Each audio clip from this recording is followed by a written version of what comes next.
શ્રી કૃષ્ણ ભાભી, કેમ છો? બહુ લાંબા સમય પછી આપણે મળ્યા નહીં? હા હા, પૈસા લીધા પછી બધાયને છે ને લાંબો સમય જ લાગે મળવાનો. બેસો. અરે ના ના ભાભી, હમણાં છે ને હું કામમાં બહુ વ્યસ્ત હતો ને એટલે મેળ નહોતો પડતો અહીંયા આવવાનો. કામમાં હતા કે બહાના કાઢો છો?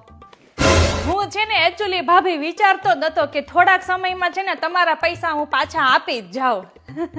એટલે થોડાક દિવસ એટલે તમારા કેલેન્ડર પ્રમાણે કયું વર્ષ આવે છે પૈસા આપવાની? તમે પેલા મને એમ કહો તો. આની ઘરે આવું ને એટલે ખોવામાં પડવું સારું. હે ભાભી, તમે શું હમણાં ડાયટ ઉપર છો? કારણ કે તમારું બોડી છે ને એટલું સ્લિમ લાગે છે ને કે ઓલી પિક્ચરમાં કરીના કપૂર નથી આવતી, તમે એની જેવા લાગો છો ભાભી.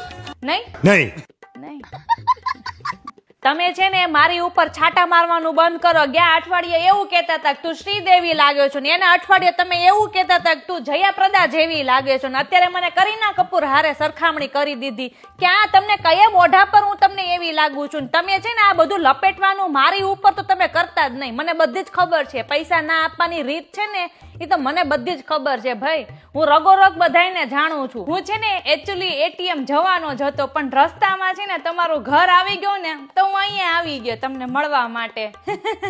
એટીએમ માં છે ને પૈસા બારા કાઢવા માટે આપણે છે ને પૈસા નાખવાય પડે. ચિંતા ના કરો ભાભી, હું જલ્દી તમને તમારા પૈસા હું પાછા આપી જઈશ. જલ્દી એટલે કેટલું જલ્દી? આ લાલુના લગ્ન થાય ને એની પહેલા પૈસા આપી જજો અમને. ભાભી તમે આટલું કડક ના બોલો. પૈસા ક્યાં ભાગી જવાના છે? હે, પૈસા તો ઘરની અંદર જ છે. હા, ઈ ઘરની અંદર છે પણ ઈ તમારા ઘરની અંદર છે. અમારા ઘરની અંદર કેદી પૈસા આવશે એ હું તમને પૂછું છું.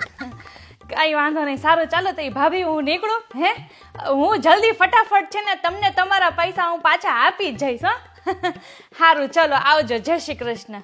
સાચે ક્યારેક છે ને કોઈકના ઉછીના પૈસા પાછા આવે ને તો ત્યારે કેવું લાગે કે આપણને દિવાળીનું બોનસ આવ્યું.